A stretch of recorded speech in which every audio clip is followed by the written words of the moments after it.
How's the royal family? I pray that everyone is doing well. Well, my royal family, there are some things that we should not lose sight of. Now, this video I'm going to show the royal family. It's let's get over here and take a look. This is October 12th, 2017, and this lady that you see here is Kirstjen Nielsen. And let me go over here real quick. She is Secretary of Homeland Security. Now, we got that all established, my royal family. Okay, so let's listen to how Trump speak with the passion that he speaks about his nominee. All right, my royal family, y'all ready? All right, here we go.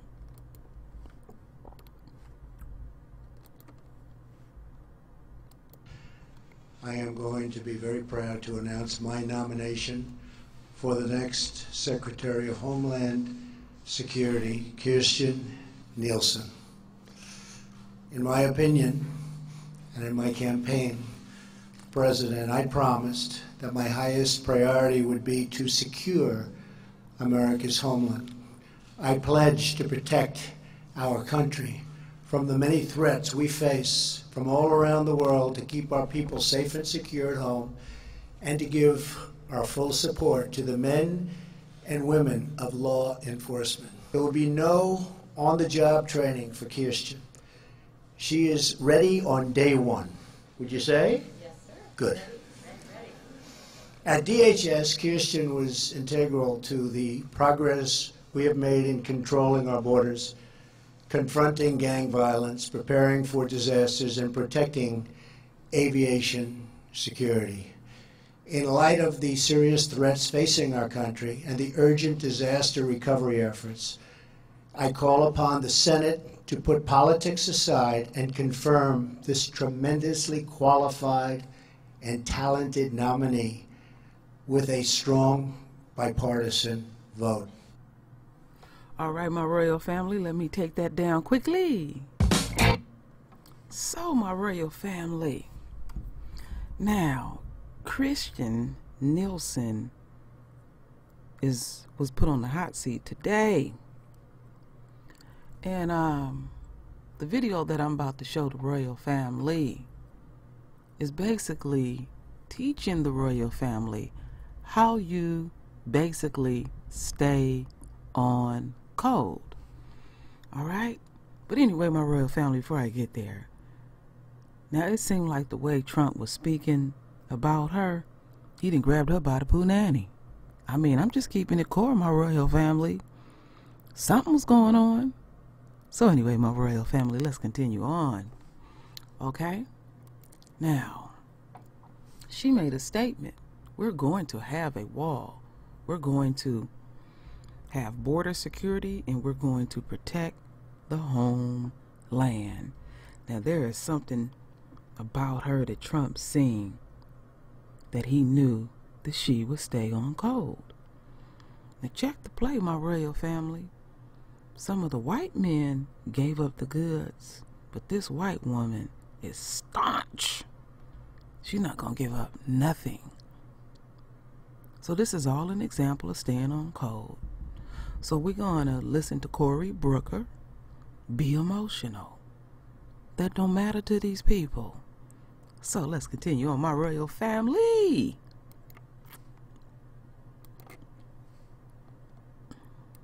The DACA issue going on right now, to me this is a very profound moral issue in our country. It's a moral issue because, as you know, many of these children do not have even memories of their home country. And now in our nation, they're doing things that are extraordinary. In my state, we have DACA recipients, dreamers who are servants in the military. We have dreamers who are first responders. We have dreamers who are entrepreneurs. One young lady sat in my office and employs hundreds and hundreds of people. And I'm sure you're aware, because you've probably met with these people, correct? You've met with dreamers, yes? I have not met with DACA recipients as Secretary of Homeland Security, no, sir. Have you met with them before, Dreamers before? Not as self-identified, no. So then for your knowledge, a lot of these folks are now hanging not only in the balance of waiting for policy, but it's a grievous anxiety. It's undermining their life and their well-being and their ability to serve. This moment for them, these weeks and weeks of waiting, on something where 80% of Americans agree, Republicans and Democrats agree, that we should find a way for these folks to stay in this country. What is happening to them right now is unacceptable treatment to people who are fellow Americans, but for the documentation. I want to just turn, though, and you'll have to forgive me, listening to the testimony has changed my line of questioning a bit, because this is very personal to me. I sit here right now because when good white people in this country heard bigotry or hatred, they stood up. Moving into my home community, we were denied housing because of the color of our skin. And there was white Americans from Bergen County who banded together to fight against racism, to fight against hate speech, to fight against people who had broad brush generalities about people based upon their ethnicity, based upon their origin, based upon their religion. What went on in the White House, what went on in the Oval Office, is profoundly disturbing to me. And I'll tell you this, I heard about it when I was in Puerto Rico, when it happened. And here I was there trying to help a community dealing with savage challenges. And I can't tell you how many Puerto Ricans brought up that conversation in the White House. I returned to Atlanta to go to the King Center Awards. And from the greatest luminaries from the Civil Rights Movement down to average Americans, this was on their mind. I returned to Newark, New Jersey, and I talked to African Americans from Africa. I talked to Central American Americans. I talked to regular Newarkers, and this was top on their mind. Yesterday I talked to the ambassador from Haiti, and to see all that they're doing as a result of this conversation. Now, I've been in the Oval Office many times, and when the commander-in-chief speaks, I listened. I don't have amnesia on conversations I had in the Oval Office going back months and months and months. And I've had individual meetings with the president, and I've had group conversations where there was, as you said, crosstalk. And why is this so important? Why is this so disturbing for me? Why am I, frankly, seething with anger? We have this incredible nation where we have been taught that it does not matter where you're from, it doesn't matter your color, your race, or religion, it's about the content of your character. It's about your values and your ideals. And yet we have a language that from Dick Durbin to Lindsey Graham, they seem to have a much better recollection of what went on. You're under oath. You and others in that room that suddenly cannot remember. It was Martin Luther King that said, there's nothing in this world more dangerous than sincere ignorance and conscientious stupidity. And so here we are in the United States of America.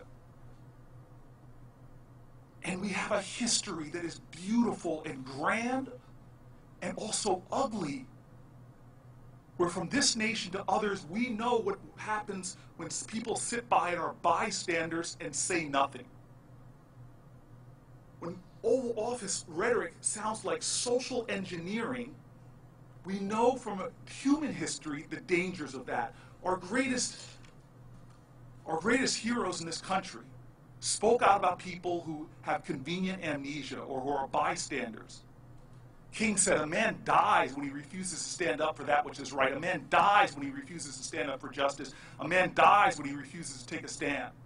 Elie Wiesel says, we must take side. Neutrality helps the oppressor, never the victim. Silence encourages a tormentor, never the tormented. Gandhi said, silence becomes cowardice. Cowardice when the occasion demands speaking out like Lindsey Graham did and acting accordingly. This idea that the commander-in-chief of this country could, with broad brushes, talk about certain nations and thus cast a shadow over the millions of Americans who are from those communities. And that you could even say in your testimony that Norwegians were preferenced by him because they're so hardworking. I did. Excuse me, let me finish. Happy to. Let me just draw a connection of why that matters. I'm sure you remember the 6 words from our president, the 6 words that he said after Charleston, Virginia last summer. People marching with tiki torches and hate, when he said there are very fine people on both sides. Very fine people on both sides. When the commander-in-chief speaks or refuses to speak, those words just don't dissipate like mist in the air. They fester. They become poison. They give license to bigotry and hate in our country. I know you're aware of a 2017 GAO report that found, and I quote, out of the 85 violent extremist incidences that resulted in death since September 12, 2001, far right-wing violent extremist groups were responsible for 73%. When I go through the Black Belt in the South, when I'm in Atlanta, black churches in Newark, they're concerned about jihadist Islamic terrorism. We watched the Twin Towers from Newark go down. But since 9/11, 85 violent incidents, 73% were with people that hold bigoted, hateful ideas about minorities. 1 American killed in Charleston, Virginia, and dozens injured. 9 Americans killed in a church shooting in Charleston, South Carolina by a white supremacist. An American killed and another wounded in Kansas after a white supremacist targeted them for their ethnicity, saying, "Get out of my country." 6 Americans killed and 4 others wounded in Wisconsin, where white supremacists targeted individuals for their religion. The commander-in-chief, in an Oval Office meeting, referring to people from African countries and Haitians with the most vile and vulgar language. The language festers. When ignorance and bigotry is allied with power, it is a dangerous force in our country. Your silence and your amnesia is complicity. Right now in our nation, we have a problem. I don't know if 73% of your time is spent on white supremacist hate groups. I don't know if 73% of your time is spent concerned about the people in fear in communities in this country. Sikh Americans, Muslim Americans, Black Americans. The fact pattern is clear of the threats in this country. I hurt.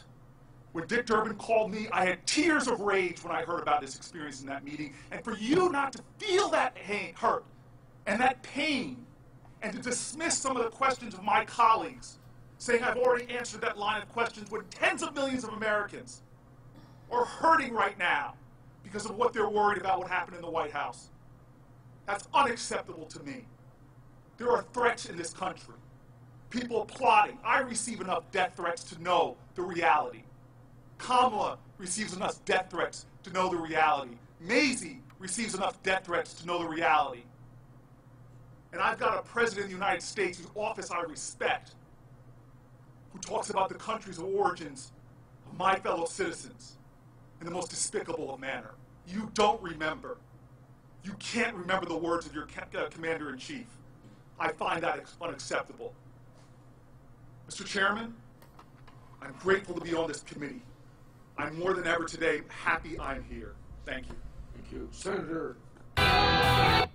All right, my royal family. Now, Cory Booker is being emotional. She don't care.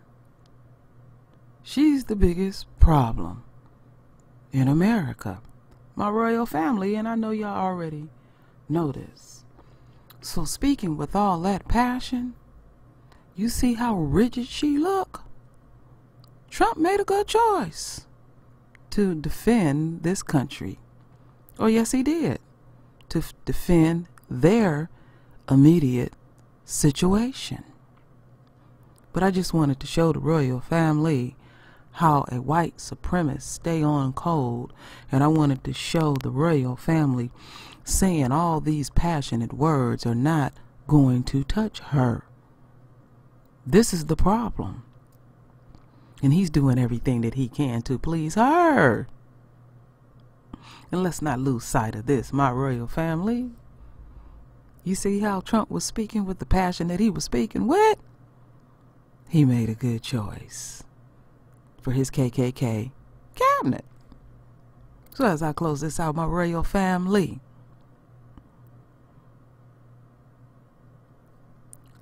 what I would say is, speaking with all that compassion and conviction is not going to faze the enemy.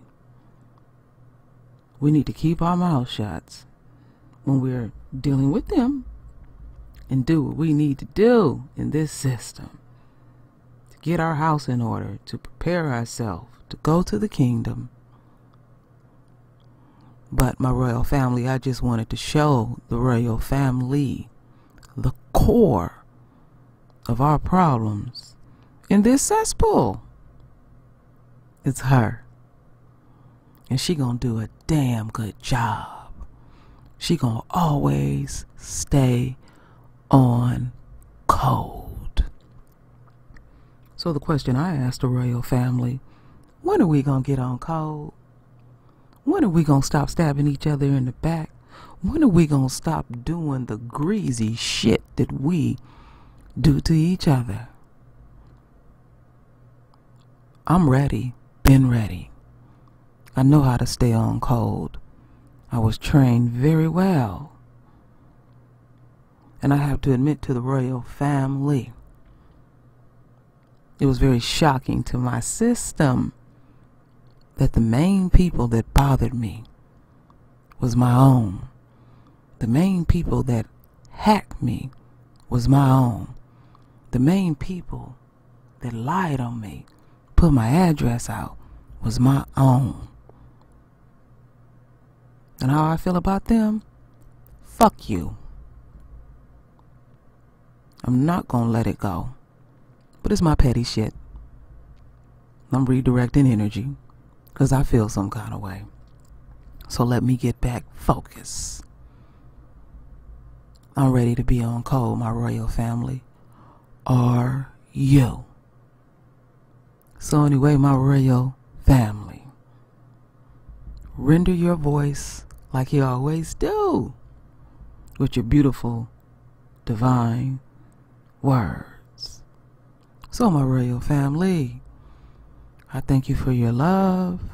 I thank you for your support. And with that said, Ashe.